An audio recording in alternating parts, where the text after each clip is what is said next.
స్వయంగా మనిషి అవతారుగా ఒక లోకానికి వచ్చాడు. ఆయన యేసు క్రీస్తు ప్రభువారు. ఎందుకు మనిషి అవతారుగా వచ్చారు అని అంటే, దేవుని మాటలు మనకి అర్థం కావు కాబట్టి, దేవుని యొక్క ఉద్దేశాలు మనకు తెలియవు కాబట్టి, మనకు అర్థమయ్యే విధంగా చెప్పడానికి మనలాగే భూమి మీదకి వచ్చినటువంటి గొప్ప దేవుడు యేసు క్రీస్తు ప్రభువారు.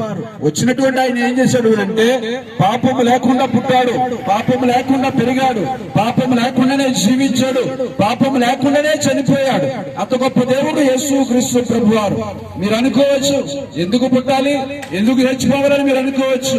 భూమి మీద ఉన్నటువంటి మానవులు పాపం చేస్తూ ఉన్నప్పుడు, పాపం చేసినటువంటి వారికి శిక్ష అనేటువంటిది ఉంది.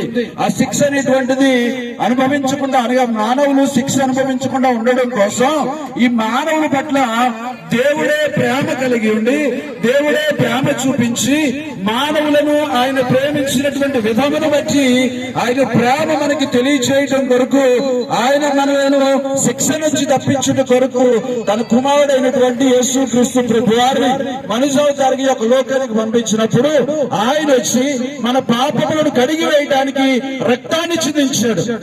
మన పాపములను కడిగి వేయడానికి రక్తాన్ని చిందించాడు.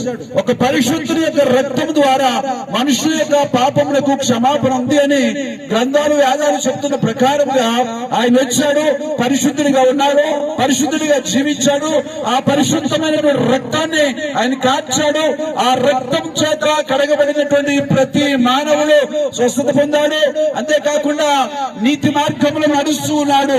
అంతేకాకుండా పాపముల నుంచి విడుదల అనేటువంటి పొందాడు. ఈ రీతిగా పొందడానికి మరొక ముఖ్య కారణం ఏంటి అని అంటే, యేసు క్రీస్తు ప్రభువారు మానవుల పక్షంగా తమ ప్రాణములు బలంగా పెట్టినటువంటి గొప్ప దేవుడు యేసు క్రీస్తు ప్రభువారు. అంత గొప్ప దేవుడిని మేము తెలుసుకున్నాం. మీరు కూడా తెలుసుకోవాలని ఆశతో ఇలాంటి సువార్తలు దండయాత్రలు మేము చేస్తూ ఉన్నాం. ఇలాంటి మైకుల ద్వారా ఈ మాటలు మీకు తెలియజేస్తున్నాం. మేము పొందినటువంటి ఈ సంతోషము, మేము పొందిన ఈ రక్షణ భాగ్యము, మేము పొందినటువంటి ఈ ఆనందము మీరు పొందాలి. ఎందుకంటే అందరూ బాగుండాలి అనేటువంటి ఆశ కలిగినటువంటి యేసు క్రీస్తు ప్రభువారి బిడ్డలం మేము.